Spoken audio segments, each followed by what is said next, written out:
Hello, everybody. Welcome to Something to Talk About, where I'll be talking about Lothor Brune, the Apple Eater. Y'all like apples? How do you like those apples? I did not have that joke planned. But yeah, before we get into it, hi! Welcome to Something to Talk About. My name is Taco. That's how I named the channel. My name's not actually Taco. It's a nickname. All right, cool. What are we doing here? We're talking about Lothor. Sorry, not Luthor. Lothor Brune, the Apple Eater, Peter's man, Sansa's protector. Yeah, this is pretty great. I been wanting to cover Lothar for a while. I kind of thought maybe he was too big of a character, and then I would be talking to people, and I'm like, I kind of want to cover Lothar Brune, but I think he's too big of a character. And then people go, who? I'm like, oh, maybe not. All right. So if you don't know what's going on here, pause it, read this, and yeah, you done reading? You done pausing? All right, cool. Let's just cover Lothor Brune. Let's eat some apples together. So some soccer balls together. No one's gonna get that joke. Lothor Brune. Lothor Brune is a free rider. Well, started out as a free rider. He is related to the Brunes of Brown Hollow in Crackclaw region of the Crownlands, but we don't kinda. Lothor is a small man with a stocky build and a square jaw. He has a squash nose. That's rough. And a mat of woolly gray hair. Woolly, huh? Woolly bully. Woolly bully. Lothor, oh my god, has a rough voice, but speaks seldom.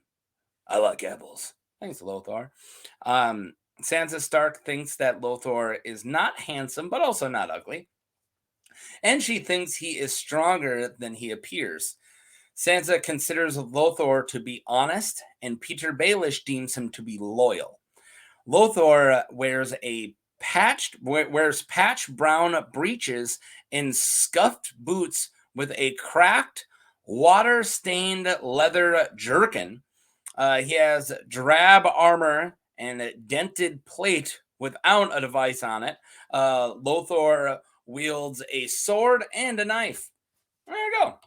Just kind of like your average, kind of like poor free rider. Like he doesn't have immaculate. It's all function over form for this guy. He doesn't have some crazy armor on. It's just like, nope, protects me. It's a little dented. Well, it protected me. So let's talk about House Brune. I will kind of cover, but he's not super. He's not like he didn't grow up with House Brune, but we'll cover it. But yeah, I still got to cover a house, right? So House Brune of Brun Hollow is a house of landed knights from, you guessed it. Sorry, did I say Brun Hollow? Brown Hollow, which is located in Crackclaw Point in the Crownlands. According to semi-canon sources, they blazon their arm with a bear paw, brown on white within double treasure brown. Sure, their words are not known. Can we guess? Can I guess? We're bears. No. Mike Ditka.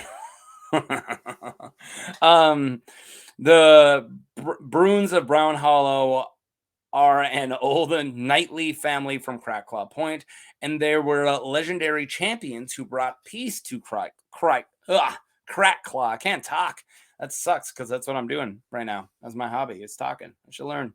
All right. The Brunes of Brown Hollow are cousins to the Brunes of Dyerden.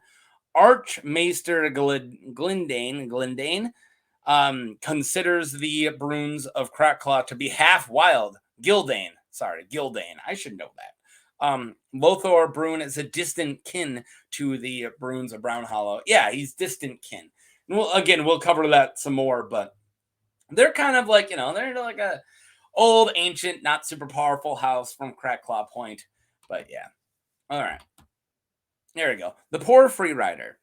Lothor is of low birth and is the distant, poor cousin to House Brune. See, I told you. After his father's death, Lothor went to the Brunes of Brown Hollow to form a family bond, but they said that he was no kin of theirs. And he also states that he learned what he knows of arms the hard way. Yeah, he didn't grow up with no man at arms teaching him stuff. He had to learn it. He had to learn it by fighting on his own. So, yeah. I like Lothor a lot. I really do. But yeah, so he went over to the Brown Hollow and he's like, guys, I'm a Brune. And they're like, now one of us, go. Dang it. This one.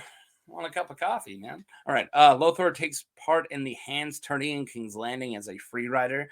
He defeats Jory Cassell on a judgment by King Robert. He ties with Aaron Santagar and finally loses to Robar Royce, who I covered earlier this week. Go watch my Robar Royce. I didn't plan on covering them both the same week. Like I did, but I kind of forgot that they fought each other once. But yeah, so he's not bad. He only loses against Robar, but he only like kind of wins the first one. Like it was by contest. Like they weren't sure. And Robert goes, oh, Lothor won. And then he ties with Aaron Santagar. So he's not like super great, but he's not super bad either. Yeah. Where was I? Lothor is in the list for the tourney of King Joffrey's name day. However, his opponent, Sir Dantos Hullard, is too drunk to ride his horse, and their tilt is called off. It's okay. He gets grim payback later. Yeah, we'll be bringing back Dantos. Don't worry about it. So, the Apple Eater. This is where he gets his nickname. Lothor fights on behalf of Joffrey during the Battle of the Blackwater, cutting his way through House Fossaway men-at-arms to capture Sir John Fossaway and kill Sir Brian and Sir Edwin Fossaway, earning him the nickname Lothor Apple Eater because he killed a bunch of Fossaways. As the Fossaway sigil is an apple, right? You get it? They're apples. He killed a lot. Apple Eater. For his effort in the battle, Lothor is awarded his knighthood and is to be granted land and a keep in the Riverlands as soon as the War of the Five Kings ends. Yeah, he'll probably never get that keep. Whoever's in charge after all the battling, if he's like, hey, am I going to get a house? They're going to be like, who? I don't remember you at all. But of course, he is like, if Petyr Balish ever goes and gets Harrenhal, and if Lothor is still working for him, Baelish might go, oh, by the way, you can have that land over there. But yeah. Lothor reassumes the House Brune arms, differenced by the addition of his own achievement by killing a bunch of Fossaways. Yeah, so he has the bear paw with a bunch of eaten apples. It's a really cool sigil, actually.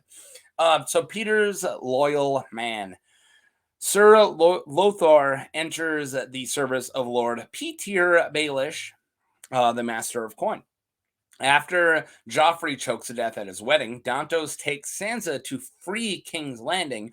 Oswell Kettleblack meets them and rows them in a small boat through the Blackwater to the Merling King, which is a boat that's in the middle of the Blackwater waiting for him. Taking orders from Petyr, Lothor commands the crossbowmen of the Merling King to kill the fool Dantos and keep the secret of Sansa's departure from Red Keep amid the Purple Wedding. Petyr has a villain monologue, and then the Merling King sails to the Fingers. So yeah, like I said, he kind of gets like, King Joffrey's name day tourney. His tilt gets called off, and he doesn't get to win glory or money or anything because Dantos is too drunk. He commands the crossbowmen to kill Dantos, so he kind of gets like a really grim payback there. But yeah, so he's part of Sansa's escape. They get onto the Merling King, and then they sail off. So yeah, so Sansa's protector, Lothor and Oswell Kettleblack row Petyr and Sansa to shore when the Merling King arrives at the Fingers. Lysa Arryn meets them there and forces a wedding with Petyr immediately instead of waiting until they reach the Eyrie. Following the marriage, Lysa Arryn and Petyr, following the marriage of Lysa Arryn and Petyr Balish at Baelish Keep, or also known as the Dreer Fort, which is great, Lothor protects Sansa, now under the alias of Elaine Stone, from an unwanted advances from the drunken singer Marillion. Yeah, so Marillion kind of gets creepy in this chapter, and he kind of like goes into the room and he's like, oh, you're a bastard daughter. Oh, is it what they say about bastards? And she's like, dude, what?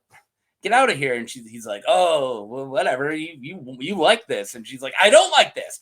Lothor Brune comes in and is like, she doesn't. Get out. Go. Or I will murder your face. So yeah, so Lothor does protect her against Marillion. I'm sure Marillion actually did anything, and Petyr found out Lothor was going to kill him afterwards, anyways. But yeah, he saved her there, which he's a good guy for that. Upon his arrival at the Eyrie, Lord Baelish dismisses the captain of House Arryn Guards, Sir Marwyn Belmore, and names Lothor as his replacement. Yeah, as soon as he makes it to the Eyrie, he goes, "Hey, who's in charge?" This guy's like, "Me and Marwyn Belmore." He's like, "Cool, you're fired. Lothor, you're in charge." Time in the Vale. To prevent Lord Robert Arryn from climbing into her bed, Sansa, because he does that a lot, Sansa asks Lothor to lock the boy in his room. When Robert has a shaking fit and slips from Eyrie's weirwood throne, isn't it great that the Eyrie has a weirwood throne and no one ever talks about it? All right. So, anyways, when he has a shaking fit and slips from the throne, Lothor catches the young lord. The spasming, Robert accidentally kicks Lothor in the face while being restrained. Ouch. Lords Declarant. The Lords Declarant. Oh my god. Declarant? Let's call them the Lords Declarant, a group of nobles from the Vale. Excuse me. A group of nobles from the Vale and Arryn in opposed to Robert's. Oh my god. Can we just start all over? All right. Okay. The Lords Declarant, a group of nobles from the Vale of Arryn opposed to Lord Petyr Balish, negotiate a meeting and arrive with Sir Lyn Corbray to confront Petyr with their objections to his rule and their insistence of taking Lord Robert Arryn away from him. They're like, I don't know who Petyr Balish is, and I don't want him in charge. So all these lords get together to go and get him. Go get Robert, right? So during the parley, Lothor stands at the door of Petyr's solar. However, their demands are stymied, great word, by a display of belligerence from Lyn. When Lyn Corbray draws Lady Forlorn, his family's Valyrian steel sword, Lothor goes for his own sword. Before anything can happen, however, Lyn is convinced by the other Lords Declarant to put down his famed blade. Later, Petyr admits to Sansa that Lyn is in his employ and that his task is to feign hatred for Petyr and to join every conspiracy against him to form on them. Yeah. So Lyn pushes it up a notch by taking his sword out, and all the other lords are like, dang it, now we can't press our claim because Lyn went a little too crazy. And it turns out Petyr is like, Lyn, I want you, and anytime there's a conspiracy, jump into it, get a little crazy. So yeah, dun dun dun. You find out Petyr's got some more going on for him. And Lothor's part in that, well, he almost killed Lyn. I don't know if he knew Lyn was faking it or not, but he still pulled his sword. He'll mess up a Corbray. Leaving the Eyrie. Lord Robert is reluctant to lead the Eyrie when it comes time to descend the Gates of the Moon because you can't stay up there all winter, and winter is coming, as the Starks will tell you. So they have to leave the Eyrie and go down to the Gates of the Moon. After the boy tosses his chamber pot at Maester Coleman, that's so funny, Lothor seeks out Sansa for help in coaxing the boy from his bed. Lothor helps Mord, I said Mord, and then I said Lord, a heavy Lord. Lothor helps Mord load supplies in the winch room as Ossie helps the knight descend from the giant's lance. Sansa thinks Lothor fancies Maya Stone, the bastard daughter of King Robert, although she might not be aware of it, noticing that Lothor always smiles when he speaks to Maya. But she doesn't believe that Maya is aware. Miranda Royce is skeptical of Lothor's prospects with Maya, however. So that's the whole story, right? That's all we're at. That's the end of Lothor so far. I'm sure he's going to be in the next book. So yeah, I jumped on some forums and I got 2 theories for them. So Lothor's loyalty and Petyr's downfall. So if you've never been here before, I don't have any real theories of my own, except that Clayton Suggs is a Targaryen. But watch my Clayton Suggs video. But I do like kind of look around Reddit, Westroad.org, anything like that. Anytime I can find like a forum, or if there's any like really well-known theories, I will cover them, but they're never me endorsing them. I'm just like reporting the theories. I'm not a theory guy. I'm a lore guy. I found 2 forums discussing Lothor. The first was by Agonomics, which is a fantastic handle, by the way. Agonomics on Reddit. He thinks that Lothor is loyal. Maybe Sansa can use his crush on Maya to manipulate Lothor. Maybe use him as a cat's paw once Petyr told her, or like Petyr once told her, you know what a man wants, you can control him. Yeah. So Petyr once said, oh, I can control men because I know what men want. And she's talking about, I think it was like controlling Lynn Corbray, right? She's like, he likes golden boys. So I give him golden boys and I get to control. Not golden boys, gold and I'm assuming men. I don't really know. We don't know what's going on with men. But anyways, I'm brushing right over that. But she knows that Lothor is into Maya Stone, so maybe she can manipulate Lothor. So that's what Agonomics, fantastic name, suggests. Now we got another one. So that was from Reddit. The second is from Laughing Storm Briathian on Westeros.org. He brings up that Littlefinger made it a point that Miranda couldn't be trusted and would try to get secrets out of Elaine, Sansa. So while talking to her, Sansa is on her guard. She's like, oh, don't drop any secrets, except about one thing. She slips out that Lothor Brune has a thing for Maya Stone, which she might not think is important. So this guy, Laughing Storm Briathian, thinks it might, that it won't be Sansa that uses this knowledge of Lothor being in love with Maya, but it might be the Royces, because Randa Royce now knows. I'm not sure which one it will be, but I agree with both of them that Lothor might be the key to Petyr Baelish's downfall.